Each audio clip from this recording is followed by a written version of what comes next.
Essa noite nós estamos tendo aí a honra de receber como palestrante, né, como convidado, o professor Cláudio Lanari. O nome já nos remete a quem, né? Filho do mediador desse evento aí, desse papo, o professor Luiz Lanari. Então, nós vamos ter um papo e segue diferente, né, bastante interessante hoje, um bate-papo mesmo. O tema vai ser, nós vamos abordar aqui, será sobre finanças sustentáveis, né? Bastante voltado aí para as questões das ESGs, investimentos verdes, crédito carbono. Então, lá, Cláudio Lanari vai abordar toda essa sistemática aí. O professor Cláudio Lanari é graduado em Engenharia de Produção, com mestrado em Administração, doutorando em Desenvolvimento Local e Cooperação Internacional. Atua como consultor em Planejamento Estratégico e Sustentabilidade na Caixa Econômica Federal, em Brasília. Tem experiência como docente, né, desde 1999. Professor Lanari, Cláudio Lanari, a bola está contigo. Fique à vontade. Vamos lá. Boa noite, pessoal. Em primeiro lugar, eu sou uma pessoa branca, um homem branco. Eu tenho olhos e cabelos castanhos. Estou usando uma camiseta verde e estou usando óculos também. E sou cruzeirense. Às vezes a gente sofre um pouquinho por causa disso, né? Então, primeiro, eu queria só fazer um disclaimer aqui, que eu trabalho na Caixa Econômica Federal, mas essa palestra aqui eu não vou falar nada em nome da Caixa Econômica Federal. Tudo que eu disser aqui são minhas opiniões próprias e são informações públicas também que eu trouxe aqui para fazer a palestra. Então é importante só esclarecer, em primeiro lugar, que eu não falo aqui em nome da Caixa. Eu trabalho lá, é claro que a minha vivência lá é muito importante para montar todo esse conteúdo aqui para vocês, mas eu não estou aqui representando a Caixa Econômica, ok? Então vamos em frente. O que eu combinei com o professor Lanari foi que a gente vai fazer aqui um bate-papo sobre finanças sustentáveis, abordando principalmente as tendências, né, cenários e o que vem pela frente. E o formato é de um bate-papo. Então, assim, sintam-se à vontade aí para a gente fazer algum tipo de diálogo aí ao longo da apresentação. E então vou dar início aqui e a gente vai interagindo aí à medida que evoluir aqui a apresentação, tá ok? Deixa eu fazer só uma observação, já que é um Pois papo, não. vamos abrir o seguinte, tanto para os participantes, ou seja, eu como mediador, quem sabe fazer alguma observação, e se alguém tiver alguma pergunta, já faz no meio da palestra, que eu acho que fica mais dinâmico. Porque, de repente, lá no final, você tem uma pergunta sobre a primeira parte da apresentação. Então, quem tiver alguma pergunta no meio, é só levantar a mão e a gente dá a palavra para fazer a pergunta. Você acha bom, Cláudio? Sim, perfeito. Vocês que mandam. Então, vamos lá. A primeira... Pois não? Vamos em frente. Ok, tá. A primeira tela, para surpresa geral, eu tenho certeza que vai ser surpreendente, é uma tela que eu trago aqui a capa de um disco. Esse disco, ele se chama Oxygène, e ele é do Jean-Michel Jarre, que é um artista francês, né? E esse disco é de 1976. E ele está fazendo 50 anos no ano que vem, né? E eu trouxe por quê? Porque quando eu tinha lá meus 10 anos, eu já estou com 54, então nós estamos falando aqui de 1980, mais ou menos, eu conheci esse disco e essa capa desse disco me chamou muita atenção, né? Só que aos 10 anos de idade eu não compreendi muito bem que mensagem é essa que essa capa quer transmitir para a gente, né? E aí eu me lembrei desse disco, recentemente eu escutei esse disco novamente, ele é bem interessante, assim, para quem gosta de música eletrônica, vale a pena dar uma escutada nesse disco, principalmente porque eu acho que ele, apesar dele fazer quase 50 anos, a música está muito atual, muito interessante ainda, e vai permanecer, porque é um disco clássico, né? E hoje, eu olhando para essa imagem, eu vejo que eu enxergo o planeta Terra aí como sendo uma espécie de uma pele, né, do meu corpo. A gente olhar aqui, tem um crânio aqui coberto por uma camada aí que é o próprio planeta Terra, né? Eu me sinto aí, então, como uma parte desse organismo vivo, que é o planeta Terra, e se o planeta Terra é a minha pele, eu estou muito interessado em manter e preservar isso, porque, afinal de contas, isso faz parte da minha vida, né? E para poder, então, atualizar essa interpretação dessa capa, eu consultei aqui a inteligência artificial, 3 aqui, ChatGPT, DeepSeek e Claude AI. E pelo que eles trouxeram para nós aí de inteligência artificial, de interpretação dessa ilustração, dessa capa, a mensagem que a gente recebe aqui é uma mensagem de dualidade entre vida e morte, fragilidade da vida, dependência de oxigênio para a vida na Terra, e também uma justaposição entre vida e morte, né? Então, muito forte essa questão de vida e morte, dualidade entre vida e morte, e a necessidade do oxigênio para a gente manter a vida na Terra e prosperar nesse nosso planeta, que é tão importante para nós. Então, assim, por que eu trouxe isso para a palestra? Porque muitas vezes, quando a gente fala de sustentabilidade, existe um estereótipo, né, de que as pessoas que trabalham com sustentabilidade é o que eles chamam de abraçador de árvore, é o cara que fica abraçando a árvore, que quer se misturar com os animais no meio do mato, e não é exatamente isso, né? Quando a gente está falando aqui de sustentabilidade e de finanças sustentáveis, em última análise, eu vi uma diretora do BNDES falando isso num evento recente, né? A gente está abordando aqui a questão da sustentabilidade da vida humana no planeta Terra, né? E se tem algo que é mais importante do que sustentar a nossa vida no planeta Terra, eu desconheço, né? Então, o primeiro ponto que eu queria trazer é esse da gente ter claro aqui o que significa sustentabilidade e até para quebrar alguns estereótipos aí, alguns paradigmas aí que as pessoas possam ter a respeito desse assunto. Então, é um tema que é muito importante para nós e eu tenho certeza que ele vai estar cada vez mais presente na nossa vida, porque o futuro vai convergir para isso, porque se não convergir, a gente simplesmente não vai conseguir sobreviver mais no planeta Terra. E não dá para ir para Marte, que nem o Elon Musk está querendo, não, porque Marte é muito pior do que o planeta Terra, inclusive, né? Então, vamos lá. Um outro conceito que é muito importante para a gente trabalhar, deixa eu arredar isso aqui para cá, não vai atrapalhar um pouquinho, né? Vou botar aqui assim. Para a gente introduzir assim, um assunto de desenvolvimento sustentável de maneira bastante estruturada, é a gente falar da Agenda 2030. O que é a Agenda 2030? É um consenso que foi estabelecido em Nova York por 193 países do mundo inteiro, ou seja, o mundo inteiro chegou à conclusão lá em 2015 que para a gente sustentar o nosso desenvolvimento no planeta Terra, vale a pena a gente prestar atenção em 17 objetivos de desenvolvimento sustentável, que são os chamados ODS. Né? Fácil, né? E, pois não? Alguém falou agora? Não, né? Continua. Tá, então, os 17 ODS foram um consenso lá em 2015 de que são temas que são extremamente importantes para o mundo inteiro, né? Isso aqui foi um consenso do mundo inteiro, não teve nenhum país que foi contra essa definição. E naquela ocasião, então, foram definidas 169 metas para esses 17 ODS que estão aqui na tela, e essas metas elas deveriam ser atingidas até 2030, como forma da gente endereçar aí e fazer uma gestão do desenvolvimento sustentável do mundo inteiro. O mundo inteiro concordou com isso, né?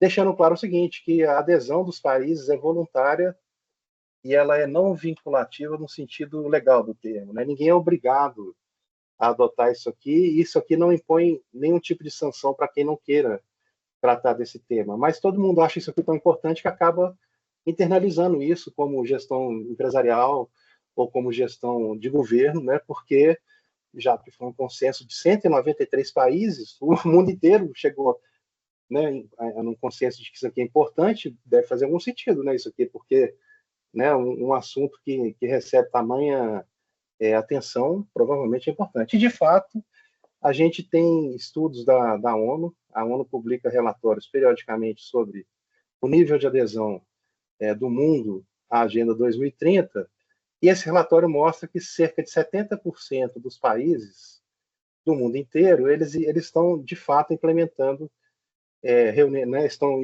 envidando esforços, digamos assim, para implementar essa Agenda 2030. E, além disso, a gente tem 72% das 500 maiores empresas americanas também têm iniciativas associadas à Agenda 2030. No Brasil, esse percentual, pelo que eu pesquisei, é um pouquinho menor. Eu não consegui chegar num número assim consistente para trazer, mas acredito aí que 60% das 500 maiores empresas, maiores e melhores da Exame, deve ter ali práticas voltadas aos ODS, aqui, a Agenda 2030, né? Então, e o que está acontecendo agora é que a gente vai ter a COP30, que vai acontecer em novembro, lá em Belém. Né? Então, a gente vê que o mundo inteiro está se mobilizando nesse sentido, mas a gente tem lá nos Estados Unidos agora o Trump, que é totalmente contra esse tipo de tema, e só que ele vai acabar ficando irrelevante nessa discussão, porque a iniciativa privada americana está conduzindo essa discussão, a população mundial, de certa forma, tá, em sua maioria, também está achando que esse tema é bastante relevante, então não adianta um governante, em determinado momento, ser contra um assunto que está virando um tema de Estado. Né? O governante vai passar e os temas de Estado vão continuar. Então, essa Agenda 2030 ela é tão forte, que ela já está virando uma agenda de Estado, e não só de Estado, mas uma agenda também privada, né, das pessoas de forma geral, porque enxergaram que isso aqui é importante para o nosso futuro. E a gente tem uma iniciativa muito importante também aqui no Brasil, deixa eu ver se eu boto o laser aqui, que é a gente tem um instituto lá em São Paulo que se chama Instituto Cidades Sustentáveis, é o ICS. E esse instituto ele fez um trabalho muito interessante e importante de desenvolver um índice que mede como é que está o nível de implementação desses 17 ODS em cada um dos 5.570 municípios brasileiros. Né? Então, o que esse instituto fez foi associar a esses 17 ODS que estão aqui 100 indicadores que medem, né, como é que está o nível de implementação, por exemplo, educação de qualidade, saúde e bem-estar, água potável. Então, esse instituto fez um trabalho muito importante, que eu vou mostrar na sequência aqui também, de colocar uma régua, né, e poder dizer o seguinte, ó, como é que o município de Belo Horizonte, por exemplo, está desempenhando em termos da Agenda 2030. E por que isso é importante? Porque, inclusive, a gente pode cobrar o nosso prefeito. A gente pode chegar para o nosso prefeito e falar assim, prefeito, há 5 anos atrás, a nossa educação estava com um nível de, sei lá, 60% aqui no indicador. Agora a gente está com uma tendência decrescente. O que a prefeitura, o que o governo vai fazer para investir mais em educação, já que a educação é aquilo que constrói o futuro de qualquer país no mundo? Né? Então, isso virou um assunto muito importante, inclusive para a gente exercer a nossa cidadania. E aí os prefeitos, agora, quando a gente... Estou falando muito disso também, pessoal, porque a gente tem trabalhos lá na Caixa, e aí são informações públicas que eu estou trazendo aqui também, né? De divulgação disso aqui junto aos prefeitos. Né? A gente tem um evento que acontece em Brasília, toda vez que tem uma mudança de mandato de prefeitos, que é a Marcha dos Prefeitos, a Brasília. Né? Que aí lá a gente reúne, a gente não, né? Um órgão lá que é responsável por isso, ele reúne milhares de prefeitos para fazer uma discussão centralizada, digamos assim, e até mesmo para cobrar o governo federal as agendas que são mais importantes para o desenvolvimento dos municípios. E a gente estava lá, a gente que eu falo é a Caixa Econômica, né, para divulgar esse índice DSC, para que os prefeitos assumam isso como sendo um painel de controle para fazer a gestão dos seus municípios, já que aqui a gente tem né, 17 dimensões que são extremamente importantes, todo mundo já se debruçou sobre esses temas e chegou à conclusão que isso aqui é muito relevante para a humanidade, então, se isso é tão importante assim, eu já consigo medir como é que isso está evoluindo, vamos adotar isso como instrumento de gestão pública, privada, do jeito que a gente quiser. Né? E realmente a gente tem sido bastante gratificante a gente perceber que à medida que as pessoas entendem o que é isso daqui, tem uma adesão muito grande. Né? Tem também muito fake news aqui em torno disso, por exemplo, dizendo que isso aqui é para tirar a liberdade das pessoas, que isso aqui é uma coisa autoritária, para estabelecer uma ordem universal autoritária, não tem nada a ver, porque a adesão é voluntária, não tem nada impositivo, é tudo, a pessoa adere se ela quiser, se ela não quiser, ela também não precisa, ninguém é forçado a aderir a esse framework, mas o que a gente entende é que é muito interessante aderir a isso, porque isso aqui é um instrumento de gestão, inclusive, bastante poderoso. E eu trouxe aqui na próxima tela. Tudo bem aí, professor Lanário? Alguém gostaria de interagir? Alguma questão aí? Estão me ouvindo bem, né? Uma observação aqui, eu já estou... Você está falando, a minha cabeça aqui está girando. Assim como você consegue... Seu áudio está um pouquinho baixo para mim. Você consegue aumentar? Não sei se está só para mim. Vocês estão me ouvindo? Bom, eu falo mais alto, então. O Índice de Desenvolvimento Sustentável das Cidades. Ok. Isso vai pegar municípios e vai dar nota em relação a municípios, e isso vai poder, talvez, ajudar a você ter acesso mais fácil ao financiamento normalmente com taxas mais baixas e prazos melhores, para você trabalhar sustentabilidade. Eu já estou pensando num passo além. Eu passo de você fazer um índice de desenvolvimento sustentável do setor privado. E você fazer isso, talvez, começando por grandes empresas, mas como vai precisar disseminar mesmo isso, se a gente quer que haja essa Agenda 2030 dissemine, talvez a gente tenha que fazer um modelinho para você avaliar, inclusive, médias, pequenas e microempresas, que podem conseguir financiamentos para trabalhar, sei lá, troca de fonte energética, ir para fonte fotovoltaica, etc. Então, talvez esse mesmo índice, que eu tenho a impressão que sinaliza a Caixa quem merece financiamento e quem não merece financiamento, pode ser usado também, evidentemente, com adaptações e com todo o trabalho em cima disso, pode ser usado também para o setor privado. É o que me passou pela cabeça aqui como provocação. Com certeza. Mais para frente, eu vou falar um pouquinho do que a gente chama de framework de finanças sustentáveis, que nada mais é do que a empresa olhar para os ODS naquilo que é a atividade dela para identificar como é que ela consegue captar um recurso de finanças sustentáveis para aplicar, por exemplo, na expansão de geração de energia solar, que ajuda nos ODS que tem a ver com a questão do clima, por exemplo, né? Então, isso aqui, de fato, já está sendo utilizado pelas empresas para fazer gestão da sustentabilidade dentro da empresa, principalmente por meio desse instrumento que é chamado de framework, né? Que nada mais é do que a empresa mapear as suas atividades e identificar aquelas atividades ali que estão associadas a quais desses ODS que estão aqui na tela. Então, isso já é uma tendência forte, inclusive. Aqui eu trouxe para vocês, isso aqui é público, tá? Se vocês forem aqui fizerem uma busca no Google sobre índice de desenvolvimento sustentável de cidades, DSC, vocês vão acabar chegando nesse mapa aqui. Aqui a gente tem o Brasil colorido, essa informação aqui, se não me engano, é de 2024, do ano passado.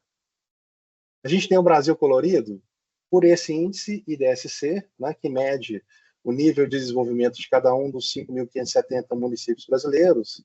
E aqui a gente tem uma coloração que é similar a um semáforo, né? Se o desenvolvimento é muito alto, é verde escuro. No outro extremo, se ele é muito baixo, o município fica vermelho, né?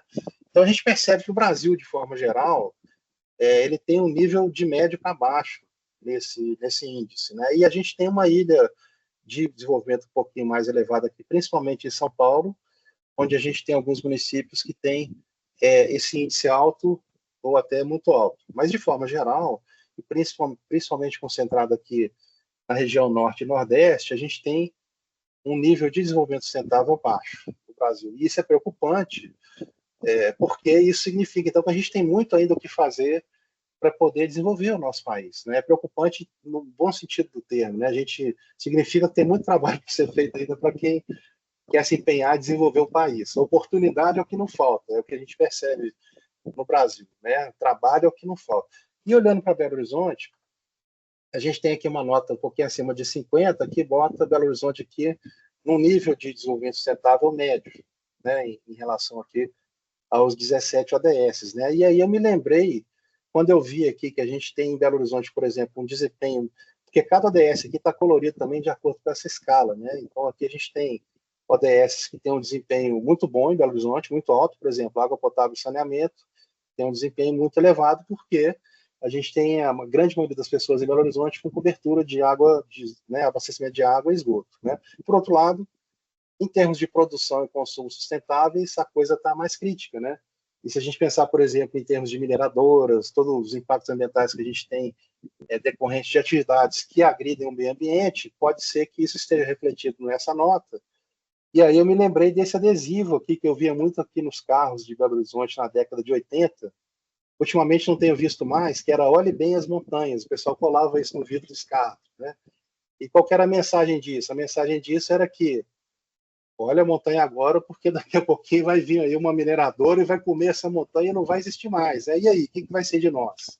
Se não tiver mais a montanha, se não tiver mais a cachoeira, se não tiver mais quem regenere o ar que a gente respira e a água que a gente bebe. Então, a gente pensar a longuíssimo prazo, né, nos nossos filhos, quem vai vir depois aí dos nossos descendentes, isso é muito preocupante, né? A gente imaginar essa possibilidade de que as montanhas não vai ter mais a Serra do Curral ali no final da Afonso Pena, né? Professor, o senhor lembrou de alguma coisa aí a respeito das montanhas? Não, não, eu estou prestando muita atenção. Ah, então tá bom. Então vamos em frente, né? Se quiserem me interromper, fica à vontade. Ó, o Maurílio levantou a mão aí. Vai lá, Maurílio. Professor Cláudio, não sei se é o momento de fazer essa pergunta, né, mas vamos lá. Nós percebemos aqui no entorno, né, da cidade de Belo Horizonte, alguns municípios que praticamente estão dependentes das mineradoras, né?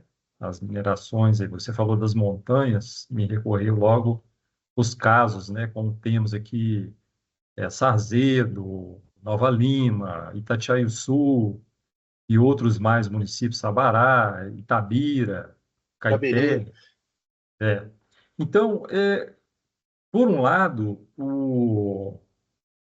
os municípios, né, e até mesmo o Estado, os entes, eles públicos, né, eles se preocupam em arrecadação, por um lado. E por outro lado, essa degradação aí, ela é uma realidade que a gente está vendo aí, né? Eu moro aqui na Serra do Rola Moça e vejo aqui do lado aqui as montanhas sendo corroídas de fato, como você disse aí, elas estão sumindo, né? Como é que você avalia essa contramão aí dos interesses, né? Essa a contradição dos interesses. Como é que o setor público tem notado isso? Como é que se trabalha isso em termos de planejamento, né, para a vida social aí dos municípios? Excelente pergunta, professor Maurílio. Vou fazer uma analogia aqui com os royalties de petróleo, tá? A gente sabe que os royalties que vêm da mineração são muito importantes em termos arrecadatórios para os municípios, né? Então, é uma atividade econômica relevante e a gente percebe, eu já fiz alguns estudos sobre isso também, que onde há uma atividade industrial mais relevante, como as mineradoras, o município tem um ganho muito importante em termos arrecadatórios e até de potencial de desenvolvimento. Então, a situação fiscal melhor, em última análise, né? Por outro lado, a gente tem vários estudos acadêmicos, científicos, que mostram o seguinte: existe uma chamada, um tema de desenvolvimento econômico que se chama a maldição dos recursos naturais. E o que essa maldição dos recursos naturais diz? É interessante estudar, porque sempre vai contra o senso comum. O bom senso é outra coisa. Mas o senso comum, geralmente, quer dizer, muitas vezes ele está errado, né? Essa maldição dos recursos naturais diz o seguinte: existe uma percepção de senso comum de que um município que vai receber muito royalty de petróleo, por exemplo, ele vai acabar se desenvolvendo mais. Por quê? Porque a prefeitura vai ter um faturamento maior, digamos assim, né? E tendo mais dinheiro na mão, o que a prefeitura vai fazer? Ela vai investir mais em educação, em saneamento, em infraestrutura, etc. Aí fica todo mundo feliz. Caramba, olha só, a gente vai explorar o pré-sal e vai conseguir desenvolver o Brasil assim, né? Só que na prática, quando as pessoas os acadêmicos que estudam isso, investigam essa questão, eles chegam à conclusão seguinte: que os gestores municipais, os gestores públicos de forma geral, o que eles fazem é o seguinte: eles recebem um recurso a mais, aumenta a receita deles, e ao invés deles pegarem esse recurso a mais e investirem em ativos que vão gerar benefícios de longo prazo, como educação, infraestrutura, etc., o que eles fazem é reduzir a carga tributária daquele município que está recebendo um recurso. Por quê? Porque isso dá voto e ele vai ser reeleito, né, com esse raciocínio de curto prazo, com a promessa de que ele vai reduzir o IPTU, que ele vai reduzir a taxa de limpeza urbana. Então, quer dizer, na prática, essa questão da geração de royalties pela indústria, pelo menos aqui fazendo uma analogia com royalties de petróleo, eu aposto que no caso da siderurgia não deve ser muito diferente, apesar de que eu nunca estudei isso, né?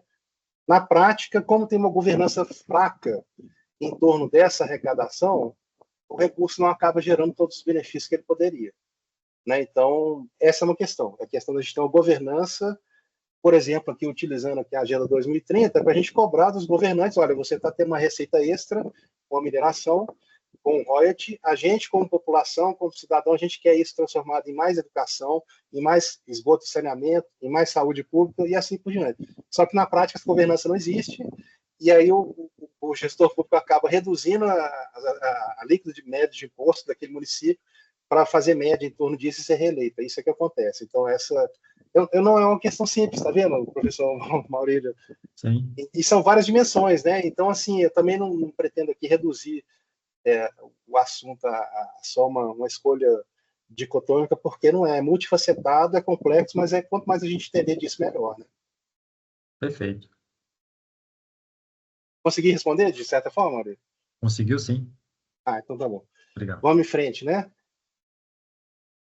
Então é muito importante, tá, pessoal? Conhecer esse indicador, porque ele torna bastante concreto o que é o desenvolvimento sustentável do seu município, para que você entenda onde você está inserido e para que você possa cobrar, inclusive, né, uma agenda de desenvolvimento sustentável do seu prefeito, do seu governador e do seu presidente da República também. Vamos em frente. Bom, é um outro conceito que é super importante aqui para a gente falar de sustentabilidade. Vejam que eu ainda não cheguei nas finanças, né? Eu estou navegando aqui pela sustentabilidade. Daqui a pouquinho a gente vai fazer um encontro aqui com as finanças, tá certo? É muito importante entender também, para quem quer estudar sustentabilidade, é o conceito aqui da sustentabilidade forte. E aqui eu trouxe um livro que se chama Economia Dunnett, que é da Kate Raworth, que é uma economista inglesa, e eu recomendo fortemente a leitura desse livro. Por quê? Porque ela faz, com esse modelo que ela propõe, ela faz uma crítica aos conceitos, aos modelos clássicos de economia, digamos assim, né? O que ela diz é o seguinte: olha, para a gente poder desenvolver os países, as pessoas, tudo que a gente tiver no planeta Terra, a gente não pode partir da premissa de que o crescimento e o desenvolvimento vai ser infinito. Por que a gente não pode partir dessa premissa? Porque a economia, ela é um sistema aberto, né, que troca matéria e energia com o planeta Terra. Então a gente tem a economia interagindo o tempo todo com o meio ambiente, com a sociedade, com demanda, oferta de tudo que é recurso que a gente, né, tem à nossa disposição. Mas, porém, a Terra em si, se a gente pensar no planeta Terra, ela é um sistema fechado, né? Não tem ali, não tem troca de matéria com o universo, né?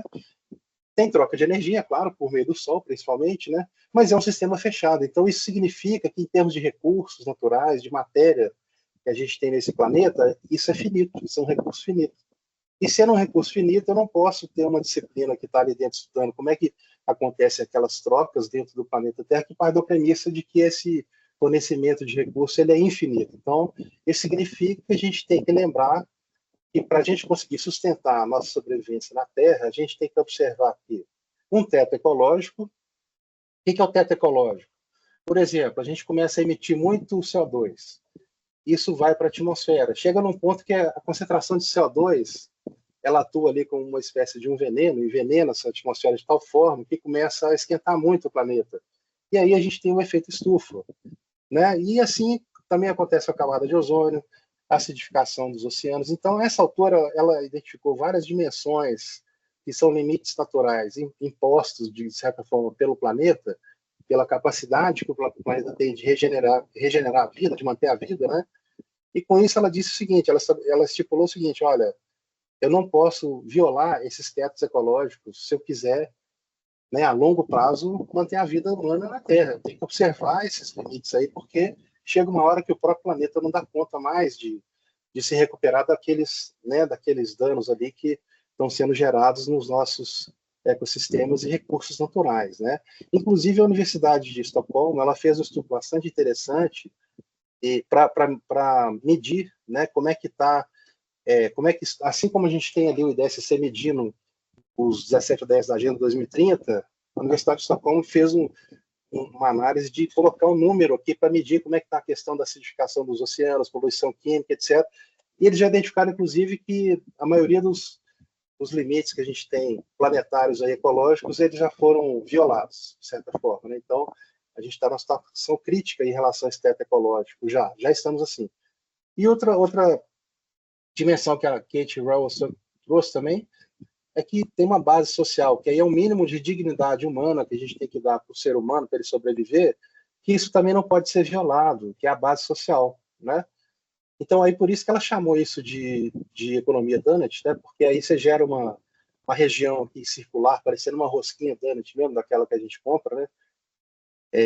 E aí, entre esses dois limites, a gente tem, então, um espaço seguro e justo para a humanidade sobreviver a longo prazo. Que espaço é esse? É aquele espaço onde tudo que a gente conduz em termos de planejamento econômico, ele vai respeitar o teto ecológico e também não vai violar uma base social. Vai dar uma condição mínima de dignidade humana para a sobrevivência, mas também não vai violar os limites que o próprio planeta Terra traz para nós em termos de manutenção da vida tal como a gente conhece, né? Então, basicamente é isso. E esse livro foi escrito, se não me engano, em 2017, 2016, por aí. Ele já repercutiu bastante, eu acho que ele vai repercutir cada vez mais. E eu recomendo fortemente a leitura dele, porque ele traz esse conceito de sustentabilidade forte, né? O que é sustentabilidade forte? É aquela que fala o seguinte, olha, não dá para fazer crescimento infinito. Eu vou fazer siderúrgica, eu vou extrair petróleo, mas até que ponto a gente vai aceitar isso, ou com que velocidade a gente vai aceitar isso, de forma que a gente consiga ter uma perspectiva de sustentabilidade, né? E essa que é a mensagem principal desse livro.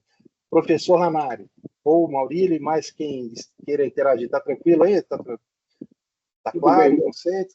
Moçada que está assistindo, alguma pergunta?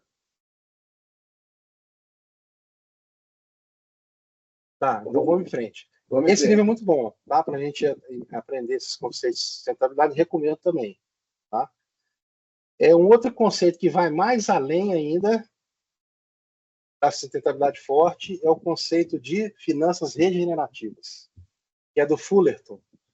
E aí o Fullerton, ele é ainda mais radical do que a Kate Raworth, porque ele fala o seguinte, a gente não tem só que sustentar a vida, a gente tem que regenerar a vida, né? Por exemplo, fazendo aqui uma analogia com os acidentes que a gente teve da Vale do Rio Doce. A Vale do Rio Doce rompeu ali as barragens, né? E o Rio Doce foi bastante afetado, né? Então, se a Vale do Rio Doce conseguir restabelecer ali uma condição do Rio Doce parecida com aquela que havia antes, ela está agindo de forma sustentável, digamos assim, porque ela está recuperando aquilo que ela causou. Mas a finança regenerativa aqui do Fullerton fala o seguinte, não é só restabelecer ou deixar de impactar o ambiente, você tem que gerar uma condição melhor do que aquela que você encontrou, né? Então, o Fullerton é mais radical ainda do que aquele modelo da economia Donut, porque ele fala que as finanças não só têm que trabalhar de forma sustentável, como também tem que trabalhar para recuperar e para regenerar esse sistema, ecossistema maior que é chamado planeta Terra, né? E aí ele faz uma crítica muito grande de que os conceitos de finanças eles se concentram muito nos meios, sem desconsiderar muitos fins. Eu tenho aqui o juro subindo, o dólar está subindo, as ações estão oscilando muito, mas assim as consequências disso tanto faz. Assim, o mercado é assim e todo mundo tem que aceitar isso porque é um dado inegável, digamos assim. E o Fullerton faz uma crítica a isso, né? Ele fala o seguinte, olha, só faz sentido eu falar de fluxo econômico se eu estiver gerando um bem-estar para o ser humano, para todos, né? Então o Fullerton ele é ainda mais radical do que a Kate Raworth na hora de falar de finanças, porque ele fala que se eu não tiver uma clareza muito, muito forte, assim, muito grande da finalidade das finanças, então duvide, porque existem muitas narrativas de finanças que são superficiais e que mascaram, às vezes, consequências muito, muito danosas para as pessoas. Ele fala o seguinte, por exemplo, o financiamento imobiliário, né? Ele é bem-vindo, ele é muito bem-vindo. Por quê? Porque você investe na economia real, você ativa a economia, você gera empregos, você dá habitação para uma pessoa que antes não tinha uma habitação. Então, esse tipo de abordagem, ele fala que é saudável. Finanças usada para isso é saudável, mas quando você pega PET ou uma atuação meramente especulativa no mercado financeiro, aí ele já condena, ele fala, não, isso aí, né, para que serve especulação em excesso se isso não está gerando um impacto positivo na economia? Essa que é a lógica do Fullerton, é uma lógica assim muito inovadora e muito disruptiva, e é quase uma coisa idílica assim o que ele coloca, mas é interessante em termos de colocar essa questão para discussão, né? Porque se ele não trouxer essa abordagem dessa maneira, alguém mais teria que trazer. Então foi importante que ele tenha trazido essa contribuição dele para pelo menos a gente refletir sobre isso, né? Até que ponto a gente vai aceitar que os mercados financeiros funcionem da forma que eles funcionam hoje? Porque se você ficar só assistindo a mídia, jornal, a Bloomberg, etc., eles não vão te dar esse insight, né? Eles não vão trazer coisas disruptivas para você. É mais do mesmo, aquilo é rotina, né? E um cara que nem esse, ele vem e te coloca assim uma questão bastante disruptiva para você refletir. Tá bom, você está vendo isso aí, mas tá certo, a gente vai aceitar que isso seja assim o tempo todo, então é mais esse sentido. Professor, professores, tranquilo? Podemos seguir? Sim. Então vamos lá. Como é que Professor está o Cláudio tempo, hein? Lanari, Oi? professor Cláudio Lanari, como é que eu achei interessante a questão das finanças regenerativas, muito interessante. Só que, mais uma vez, eu acho que é pensamento amplo aí, né? A questão da balança, né? Porque a riqueza ela só muda de mãos, né? Até certo ponto, de modo geral, a riqueza muda de mãos. E os interesses, né? O interesse capitalista, ele é desequilibrado, né? Ele não deixa, Por natureza, na né? verdade, que se crie um equilíbrio, né? E como é que esse conceito da finança regenerativa trata dessa contramão, mais uma vez, né, repetindo o termo? O que você tem a dizer? O Fullerton, ele profetiza que o sistema financeiro ele deveria ter uma dinâmica tal que ele favorecesse um equilíbrio maior e não aumentasse a desigualdade, né, que nem a gente conhece, né? Então, assim, é uma proposta bastante ousada, né? Mas, assim, eu acho que ele é mais uma inspiração do que algo que a gente possa, no ano que vem, ter um instrumento concreto sendo implementado em qualquer lugar do mundo que vai viabilizar esse modelo que ele traz. Então, eu enxergo as propostas dele, professor Maurício, como sendo mais assim, um instrumento para nossa reflexão, né? Para pelo menos a gente ter Provocação. consciência e poder refletir sobre isso, né? A gente Perfeito. deveria agir diferente, a gente deveria exigir uma atitude mais sustentável das empresas de forma geral, até que ponto a gente vai aceitar as coisas do jeito que elas são. É mais ou menos isso que ele traz, né?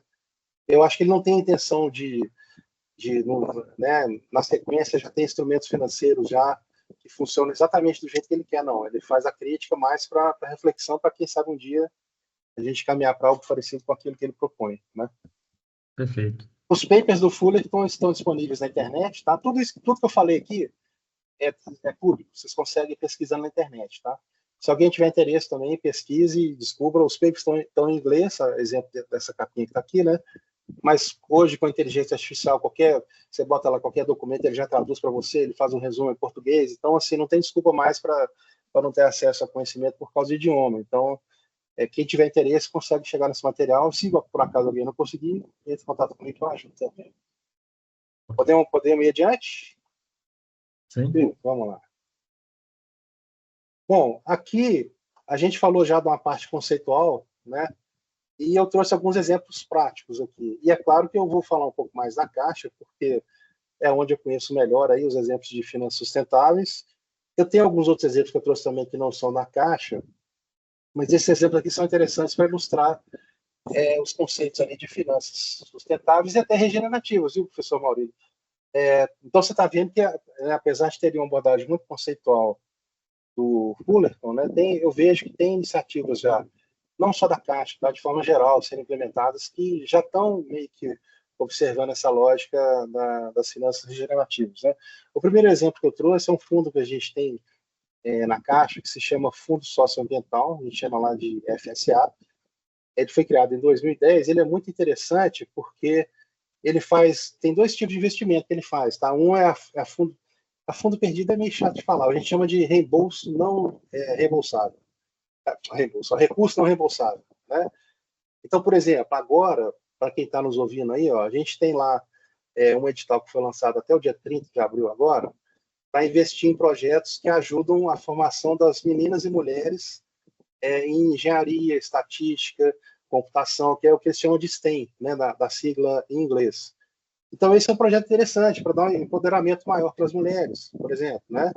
E tem um edital que está aberto, né, que você pode se candidatar lá com projetos de até R$ 200 mil de investimento de recursos não reembolsáveis, ou seja, você vai receber o dinheiro, você vai comprovar que aquele dinheiro ele foi aplicado da maneira que vai gerar um impacto de formação nas mulheres, né? E aí, pronto, aí você conseguiu cumprir o objetivo do fundo, né? E até R$ 200 mil, até o dia 30, você pode se candidatar a fazer um projeto, conduzir um projeto desse tipo. Então, eu acho muito interessante, e aí a gente pode pensar que é uma lógica já de finanças regenerativas, tá vendo, professor Maurílio? Por quê? Porque o fundo, como é que funciona esse fundo aqui? Ele tira um percentual do lucro da caixa e vai acumulando. E aí tem todo um regramento feito aqui, porque afinal de contas isso aqui é recurso público, né? Mas na hora que ele aloca o recurso, você está vendo que aí muitas vezes o recurso não vai ter um retorno financeiro para o banco.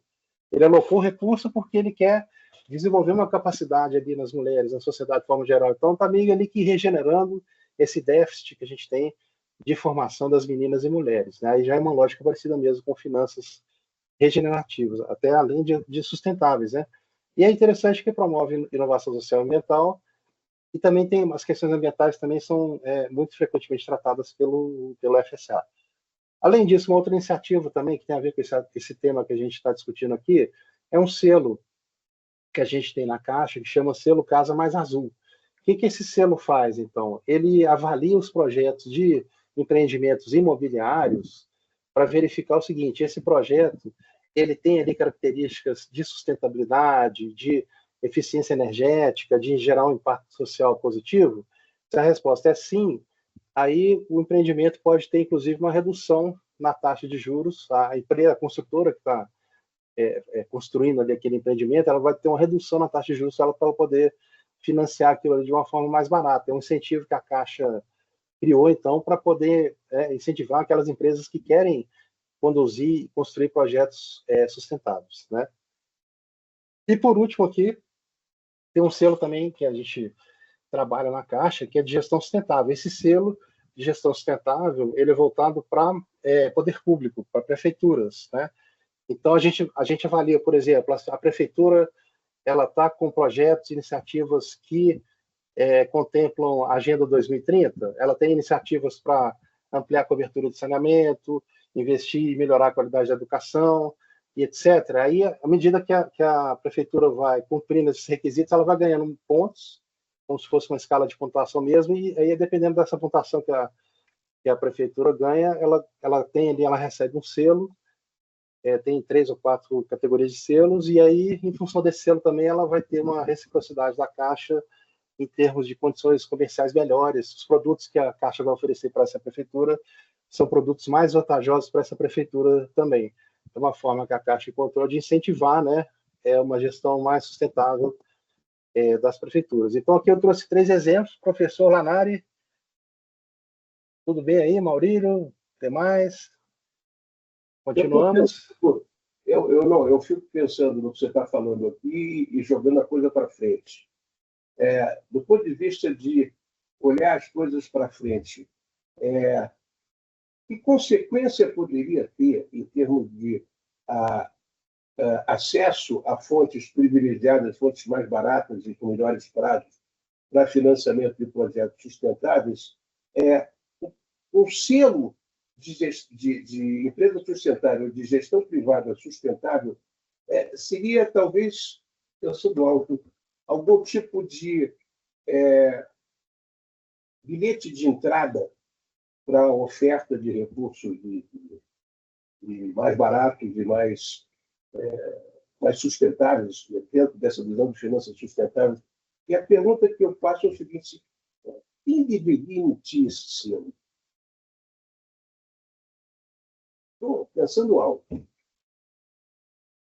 Fica como observação. Continua, por favor.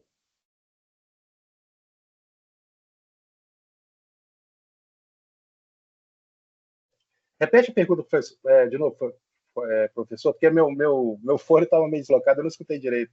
Sim. Eu estava explorando a ideia de você ter também um selo de gestão sustentável para o setor privado. Então, Interessante. como fosse uma carteirinha para você poder entrar no clube de empresas que têm acesso a recursos mais baratos e mais voltados para a sustentabilidade. E a pergunta que ficou na minha cabeça, também não ia resolver rápido assim, quem emitiria esse? Então, aí, na próxima tela, eu já trouxe respostas para essa pergunta, por coincidência. Eu trouxe aqui... Oi? Nós não ensaiamos. Não. Eu trouxe aqui 3 respostas do setor privado que também ilustram conceitos aí de finanças sustentáveis. O primeiro exemplo que eu trouxe é da Suzano, que ela fabrica papel e celulose, né? É a maior fabricante de celulose reciclável a partir de eucalipto do mundo, né? E em função de toda essa, e eles trabalham, eles vendem para o mundo inteiro, exportam para mais de 100 países no mundo inteiro, é muita coisa, é muita gente, é muito a Terra é o planeta Terra inteiro praticamente, né? Principalmente a China, inclusive, né? E o que eles fizeram foi captar recursos mais baratos também desses Sustainability Linked Bonds, né? Que são negociados nos mercados internacionais de capitais, né? Isso aqui é um título de renda fixa, digamos assim, para quem compra isso, né? E o interessante desse papel aqui, que ela utiliza para se financiar, é que ele é atrelado a projetos de sustentabilidade. Então, ela só pode utilizar o recurso que ela capta aqui se ela investir num projeto que, por exemplo, ajuda a alcançar algum tipo de objetivo lá dos 17, lá da Agenda 2030. Né? E ela foi também, foi pioneira, porque foi a segunda empresa no mundo a emitir esse tipo de papel, e já captou 27 bilhões de reais. Então, quer dizer, uma coisa muito expressiva o que eles fazem, e é claro que, como a Suzano depende fortemente do meio ambiente, né, dos ecossistemas naturais, né, isso é muito importante para ela em termos de ganho de imagem que ela tem no mundo inteiro, já que há uma cobrança no mundo inteiro acerca desse tema. Então, ela já tem aí 40% da dívida atrelada a instrumentos de sustentabilidade. Diga. Falou alguma coisa? Não, né? Tá. Um outro exemplo que eu trouxe é o Bradesco, né? O Bradesco, a gente gosta, quer dizer, o pessoal da Caixa costuma dizer que o Bradesco é como se fosse a Caixa privada, né? É o banco que tem um porte ali para iniciativa privada que é mais parecido com a Caixa, então é como se fosse uma Caixa privada, digamos assim, né? E o Bradesco, ele destinou, desde 2022, 250 bilhões para crédito sustentável, que também é uma cifra expressiva. É claro que não é maior do que a Caixa, né? Mas é também uma cifra bastante expressiva. 250 bilhões de reais é muito dinheiro, né? E o Bradesco fez aquilo que eu comentei anteriormente. Ele estruturou um framework de finanças sustentáveis. O que esse framework faz? Ele consegue captar o dinheiro nesses green bonds que estão aqui até meio ocultos aqui. Peraí, deixa eu ver isso aqui. Ó. Quando ele capta esses 1,2 bilhão aqui de green bonds, usando o framework, o banco se compromete, a partir do momento que ele captou aquele recurso, a melhorar uma série de indicadores que estão associados, por exemplo, àquela Agenda 2030, aqueles 17 ODS, né? E o banco vai aferindo isso ao longo do tempo para verificar o seguinte, o crédito que eu emprestei a partir desse recurso que eu captei lá no Green Bond, ele está gerando essas externalidades positivas que eu projetei quando eu me dispus aqui a usar um framework de finanças sustentáveis para fazer uma ponte entre a captação e a aplicação lá no crédito. Aí o banco fica acompanhando isso o tempo todo e fica prestando contas, publicando relatórios públicos, etc., para mostrar que ele tem uma atuação sustentável porque ele recebe ali um fundo direcionado para essa atuação mais sustentável e ele financia só aqueles créditos que vão gerar essas externalidades positivas. Né? Em 2024, ele fez um movimento interessante de adquirir uma parte dessa Energisa Paraíba, que é uma fonte geradora e distribuidora de energia do Nordeste, né? E que ela tem uma atuação muito forte em fontes de energia renovável, né? Então, mais um sinal de que o banco, agora recente, no final do ano passado, investiu, né, e continua investindo aí na sua agenda ESG, agenda de sustentabilidade. E, finalmente, eu trouxe aqui o índice da Bolsa de Valores, nossa, né, a B3, que é o ISE, E para fazer parte desse índice, a gente tem o Ibovespa, que todo mundo conhece, aquele que sai no Jornal Nacional lá, que fala quantos por cento que a bolsa subiu ou caiu. O ISE, ele faz um outro recorte das empresas que têm ações negociadas na bolsa, mas faz um recorte olhando para as práticas dessa empresa em termos de sustentabilidade. Então, eles anualmente mandam um questionário para as empresas que têm ações negociadas na bolsa, as empresas respondem a esse questionário, dependendo ali da resposta que é dada nesse questionário, há uma avaliação ali do nível de sustentabilidade que a empresa alcança, e se ela alcançar um patamar mínimo, ela faz parte desse índice aqui, que contém apenas as ações das empresas que adotam práticas de ESG bastante consistentes, né? Ele foi criado em 2005, então já tem bastante tempo, foi um dos primeiros a ser criado sobre isso, e atualmente tem 78 empresas, das 500 e poucas lá que a gente tem lá no B3. Aqui eu trouxe um gráfico, eu vou pedir uma análise do professor Lanari. O professor Lanari, ele tem pós-graduação em Nova York sobre mercado de capitais, então mercado de capitais é com ele mesmo, né? Aqui, professor Lanari, eu fiquei pensando o seguinte, ó, eu trouxe um gráfico aqui que mostra desde 2006 até 2020, até 21 de abril, tá aqui, né? Semana passada, né? Como é que variou a cotação, como é que valorizou, digamos assim, o Ibovespa, que é o vermelhinho, e como é que variou também o ISE, que é o Índice de Empresas de Sustentabilidade, ESG, né?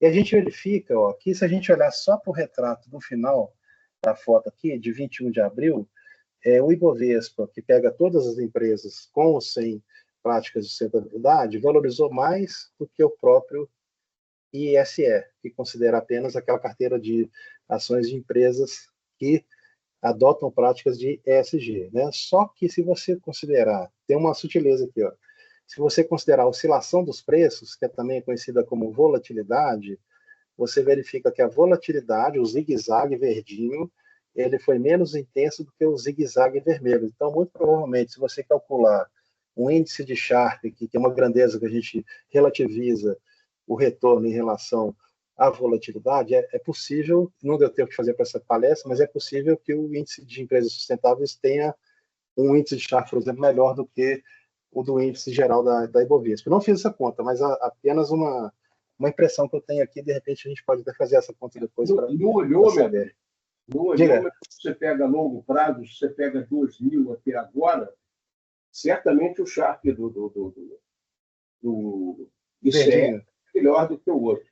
Pois é. Se eu pegasse, tem alguns alunos aqui de técnicas e decisões financeiras, o Sharp é uma evolução do conceito de variação que você usa para avaliar projetos de investimento, que é o desvio padrão do projeto, volatilidade, sobre retorno esperado. Quer dizer, o que parece mostrar esse gráfico aqui é que no olho, hein? Não estou bem fora de forma, mas no olho aqui, se você pegar 2000 a 2025, eu quase aposto que o Sharp do ICE deu melhor do que o Sharp do... Pois é, me pareceu também. E outra pergunta é o seguinte, qual seria o diferencial social que você aceitaria ter entre um índice Bovespa e um índice ISEE? Um prêmio social, digamos assim, né? Exatamente. Qual seria o prêmio social dele? Interessante essa análise, né? E aí você pode analisar ao longo do tempo o que aconteceu com esse prêmio social e fazer algum tipo de inferência a partir disso, né? Talvez uma inferência interessante para fazer aqui é acompanhar 2025 para frente se isso aqui abre ou não em função do Trump. A boca do jacaré aqui, né? Exato, vai abrir ou não vai? Boa. Eu desconfio que tem a mão do Trump aqui nesse verdinho abrindo essa boca aqui. Não sei. Aí é especulação, né, pessoal? Cedo ainda, né? Mas, assim, todo o movimento que ele puxa na economia, nas finanças internacionais, é nesse sentido, de desvalorizar esse tema de sustentabilidade, apesar de que aquilo que eu falei para vocês, eu acho que já virou um tema de Estado, não é mais um tema que o governante vai conseguir influir a ponto de enfraquecer, digamos assim, a discussão. Ele vai só causar uma turbulência temporária e depois ele saindo, continua a tendência, digamos assim. É isso, professor? Professor Maurílio, tudo bem aí, pessoal? Podemos continuar? Então vamos lá. E aí, chegando na última tela, eu vi que já são 8 horas, a gente está dentro do horário ainda, né, professor Maurício? Sim. Tá. Chegando aqui na última tela, é uma tela que ela é bastante interessante, porém ela carece de algumas explicações para ela fazer algum sentido, tá? Algumas pessoas vão olhar para essas imagens aqui, pelo menos essa imagem aqui, imagino que algumas pessoas já tenham reconhecido essa altura do campeonato. Essa imagem aqui, eu vou explicar para vocês, ó. Isso aqui é um artigo que saiu na revista de Química americana, da Associação de Química Americana, alguma coisa assim, em 2010, né? Que imagem é essa daqui? Isso aqui é o seguinte, pessoal, existe uma rã da Amazônia, da floresta amazônica, que se chama rã tungria, é um nome parecido com esse aí, né? E essa rã, ela, na hora que ela bota os ovos, ela tem uma proteína lá que faz uma espuma em torno daqueles ovos, e essa espuma ela protege esses ovos de tal forma que faz isolamento térmico, isolamento acústico, mecânico. Então, quer dizer, é uma super espuma, digamos assim, né? E esses pesquisadores americanos, o que eles fizeram? Eles isolaram uma proteína que tem nessa espuma dessa rã amazônica, que se chama RSL2, e aí eles conseguiram gerar uma espuma sintética, que é essa que está aqui na foto, que é uma espuma que ela tem uma característica de conseguir fazer a fotossíntese de maneira muito eficiente, né? Então, em síntese, isso que vocês estão vendo aqui na tela é resultado de uma descoberta científica que foi feita a partir de uma pesquisa de uma rã da floresta amazônica, e com essa tecnologia aqui, o que vai acontecer? Você vai poder montar um coletor de solar, um painel coletor, no telhado da sua casa, e com uma adição ali de um catalisador, esse coletor vai fazer uma fotossíntese com 96% de eficiência. No final das contas, você vai transformar CO2 e luz em frutose, e depois a frutose vai ser convertida num biocombustível, que se chama DMF, dietil, metil, o nome lá, né? Que nada mais é do que uma biogasolina. Então, a partir da proteína de uma rã, que foi descoberta a partir de uma pesquisa escocesa feita na selva amazônica, estão chegando aqui num processo de fabricação de uma biogasolina. E essa biogasolina, o que acontece com essa biogasolina? Na hora que você queima, ela tem características semelhantes ao etanol e à gasolina que a gente conhece do petróleo. Na hora que ela queima, ela vai gerar o CO2 de novo e vai gerar vapor d'água. Só que esse CO2 ele veio de onde? Ele veio da fotossíntese que foi feita no painel, que veio da atmosfera. E o vapor d'água também, o hidrogênio também veio do vapor d'água que já estava na atmosfera. Em outras palavras, é um biocombustível, uma gasolina reciclável. E foi viabilizada aqui a partir de uma proteína de uma rã da selva amazônica, né? E por que eu estou montando toda essa lógica? Para mostrar para vocês, pessoal, que a gente tem um potencial imenso na nossa floresta amazônica de conseguir fazer descobertas revolucionárias e importantes em termos de sustentabilidade e de desenvolvimento econômico do Brasil, sem precisar de desmatar a Amazônia. A gente não precisa de cortar nenhuma árvore para fazer tudo isso aqui que eu falei para vocês. E ainda vai ficar reciclando o carbono, porque você pega o carbono, faz a fotossíntese, frutose, sai um combustível, uma gasolina. Aí queima essa gasolina, volta para o carbono. Só que aí você fechou o ciclo da gasolina, virou uma gasolina renovável, uma biogasolina, né? Então, tem um cientista ambiental, que se eu estiver muito atrasado aí, vocês me avisem, por favor, tá? Tem um cientista, Carlos Nobre, ele é reconhecido internacionalmente, e ele é uma das pessoas que falou disso aqui, né, para montar uma proposta de desenvolvimento da Amazônia, que se chama Amazônia 4.0.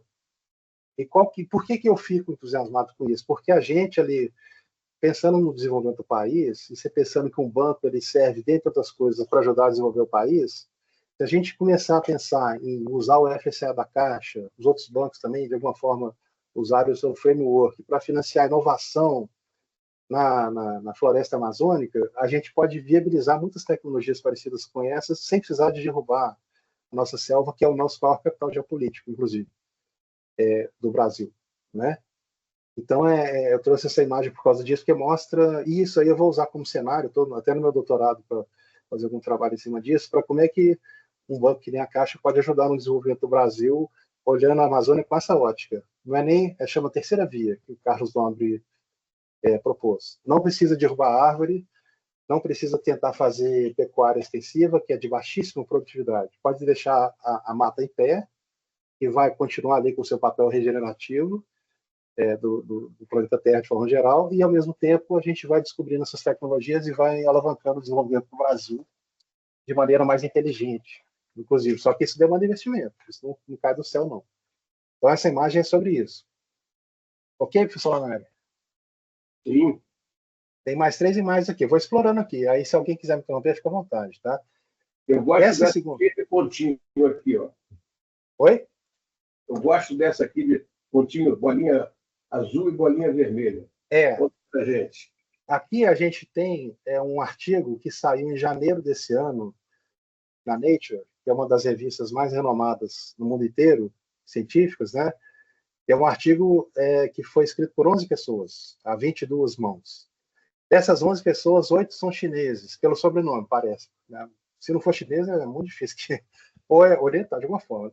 Então, quer dizer, para mim foi muito impactante, porque se a gente ouve falar muito da China como sendo um motor de sustentabilidade e pesquisa científica, e à medida que você vai estudando isso, você vai se deparando com isso de maneira cada vez mais forte. Né? Então, esse artigo aqui mostrou o seguinte, ele usou uma lógica que é da abordagem que é chamada de complexidade econômica, é o produto espaço, que chama isso aqui. Né? O que significa essa figura que a gente está vendo aqui? Eles analisaram aqui 160 países, do ano 2000 até o ano 2022, para verificar o seguinte, ó, como é que evoluiu essa Agenda 2030 nesses 160 países ao longo dos últimos 22 anos. Evoluiu da forma que vocês estão vendo aqui. Aí eu vou traduzir para vocês o que significa isso aqui. Ó. Cada bolinha dessa é um indicador que está associado a cada um dos 17 ODS aqui da Agenda 2030. E todas as bolinhas que estão coloridas, isso aqui é uma abordagem de rede, mais ou menos ali, igual, não sei se vocês já viram aqueles gráficos que analisam tendências no Twitter. Saiu a notícia de que vai aumentar os juros, aí 70% das pessoas desceram a lenha, 30% falaram bem. Aí monta uma nuvenzinha aqui de 70% de falando bem e 30% falando mal, ao contrário, sei lá, né? Alguma coisa assim. Então, isso aqui é a abordagem de rede, mas mostra as relações que existem entre os indicadores, e a mensagem principal dessa figura aqui é a seguinte, bolinhas vermelhinhas são indicadores que os países menos desenvolvidos se especializaram. Então, a África, de forma geral, o Brasil, em certa medida, porque o Brasil tem um nível médio de desenvolvimento, né? Eles são muito bons em cumprir aqueles objetivos da Agenda 2030, que são objetivos que não dependem de tecnologia. Né? Por exemplo, oferecer água potável não é uma coisa que envolve muita tecnologia. Envolve mais investimento em infraestrutura, né? Mas tudo aquilo que não é intensivo em tecnologia, os países que são menos desenvolvidos são bons, eles desempenham bem nisso, né? E os países que são mais desenvolvidos, que são essas bolinhas azuis aqui, eles tendem a desempenhar melhor em tudo aquilo que diz respeito à inovação, a eliminação de pobreza. Aqui a gente tem pobreza, aqui a gente não tem pobreza. Então, quer dizer, o mundo, ele é se você olhar o mundo de forma geral, na ótica da Agenda 2030, ele é um mundo dicotômico, onde a gente tem polos de países em desenvolvimento que não conseguem sair muito dessa situação e polos de países que já se desenvolveram que mantêm essa situação. Então, assim, essa convergência do país para se tornar mais desenvolvido, ela acontece de maneira muito lenta e se não houver uma abordagem mais inovadora e mais audaciosa, digamos assim, esse quadro não muda rápido.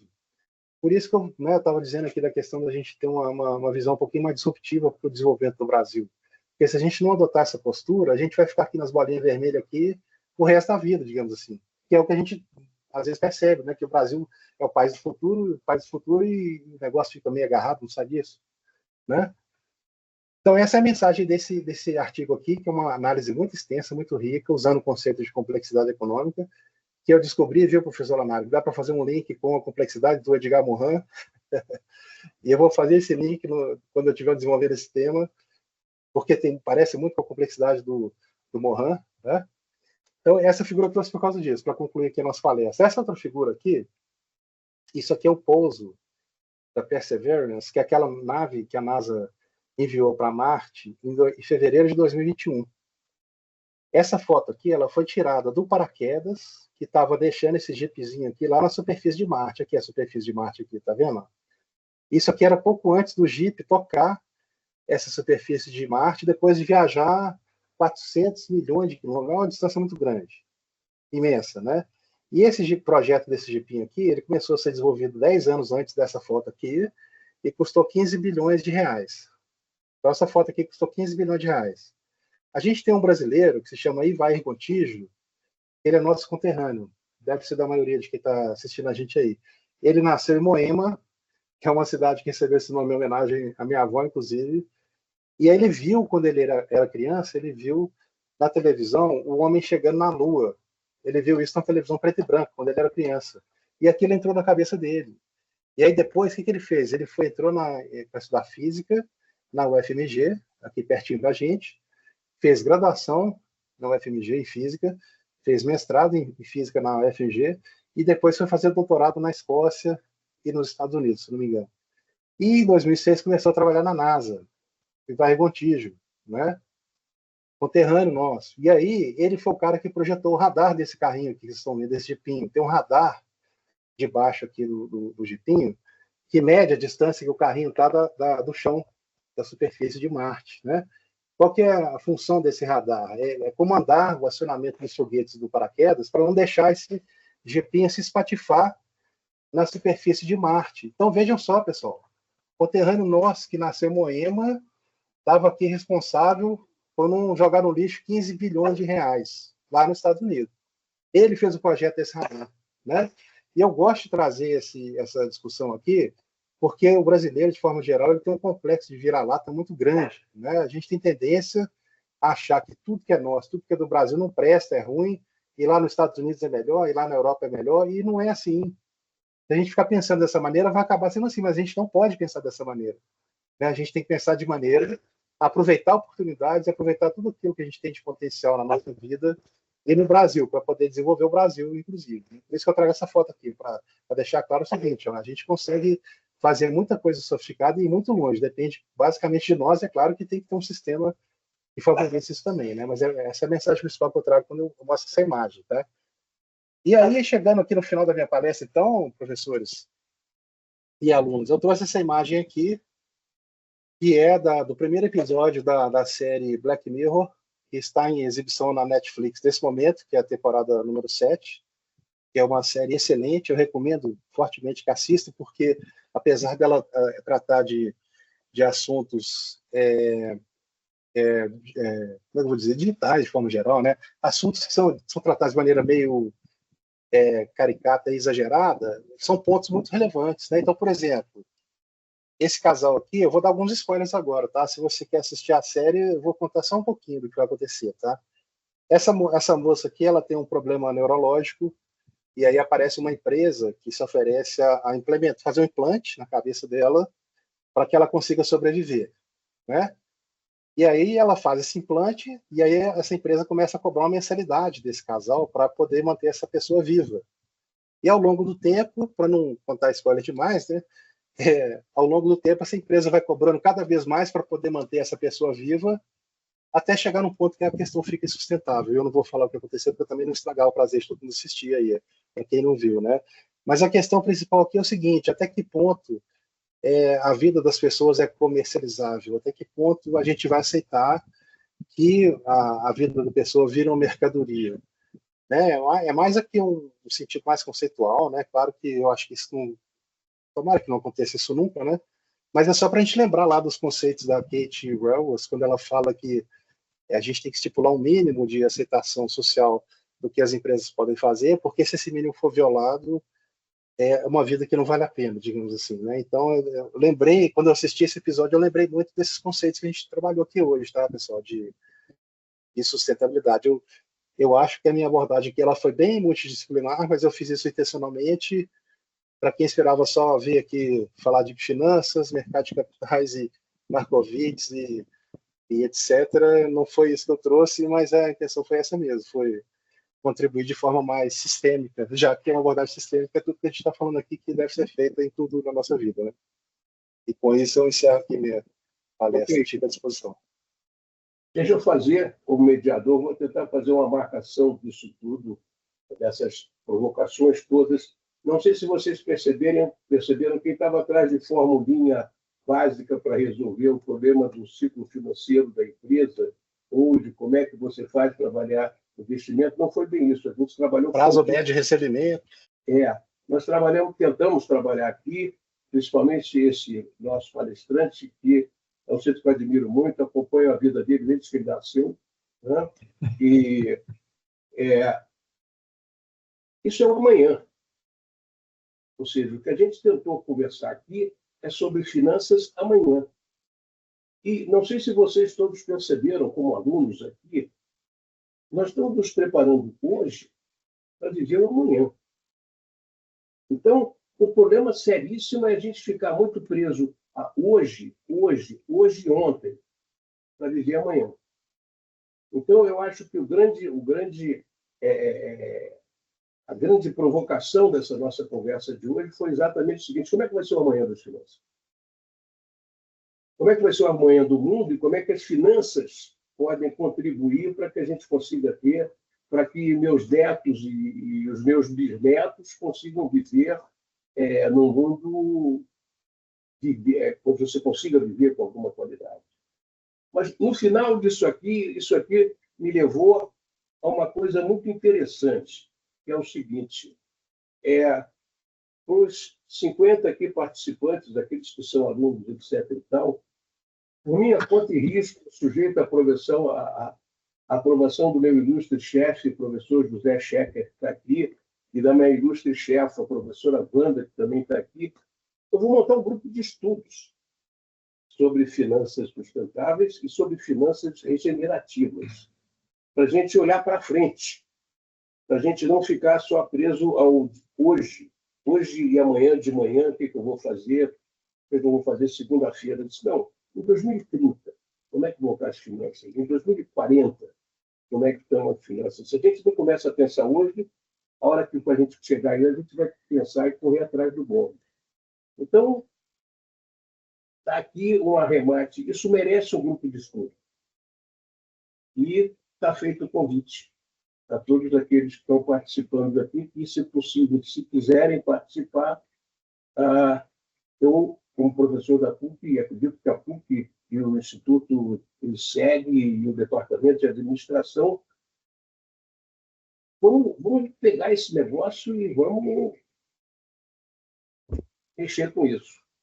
E o palestrante está convidado, quase intimado, a participar desse grupo de estudo. Vou usar um pouco aqui a minha autoridade paterna. Mas é isso. Alguma observação mais a mais? Alguma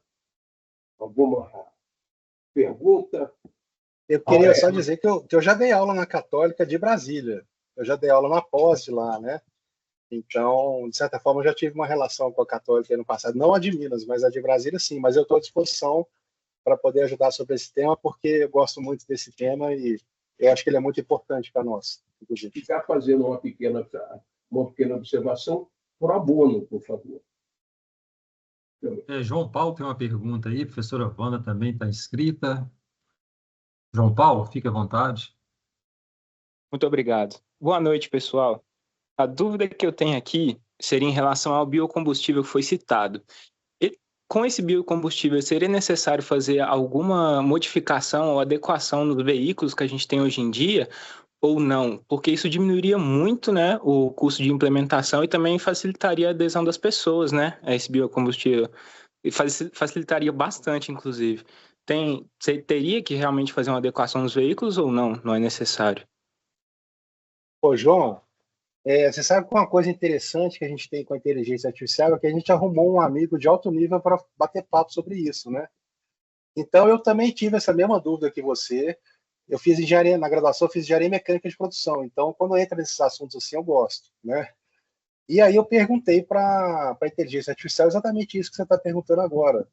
Eu gosto de falar isso porque eu também não quero me apropriar desse conhecimento assim de maneira hipócrita, né? Porque a inteligência artificial existe para ajudar, então vamos ter usar ela, alavancar a inteligência com o que a gente tem à disposição. Mas o fato é que, de acordo com a análise ali que o ChatGPT fez, a estrutura molecular e as características do biocombustível, da biogasolina, que é gerada a partir dessa tecnologia viabilizada proteína da rã, aqui que a gente comentou, de forma geral, as características são muito parecidas com o etanol e parecidas com a gasolina que é proveniente do petróleo, né? Então, pelo que a análise da inteligência artificial fez, que eu acho que é bem assim, interessante e relativamente confiável, né?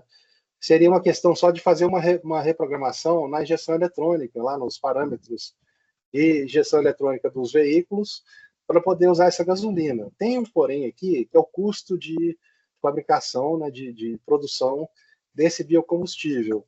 Também, de acordo ali com as estimativas da inteligência artificial, hoje esse custo está 4 a 5 vezes maior do que uma gasolina convencional. Mas se você pensar que a gente pode ganhar uma escala muito grande, desenvolver muito esse processo até chegar num ponto que ele vai ter uma eficiência muito maior, ou vai reduzir muito o seu custo de fabricação, não é um desafio muito grande, não. Você tem uma alternativa que é 5 vezes mais cara do que a que existe hoje, porém com vantagens tão grandes do ponto de vista ambiental, né? Então, é questão de tempo mesmo, à medida que forem feitos investimentos nisso aqui, e eu desconfio que já devem estar sendo feitos fora do Brasil, inclusive, o que é péssimo, porque vão capitalizar em cima de uma coisa que veio da nossa biodiversidade, né?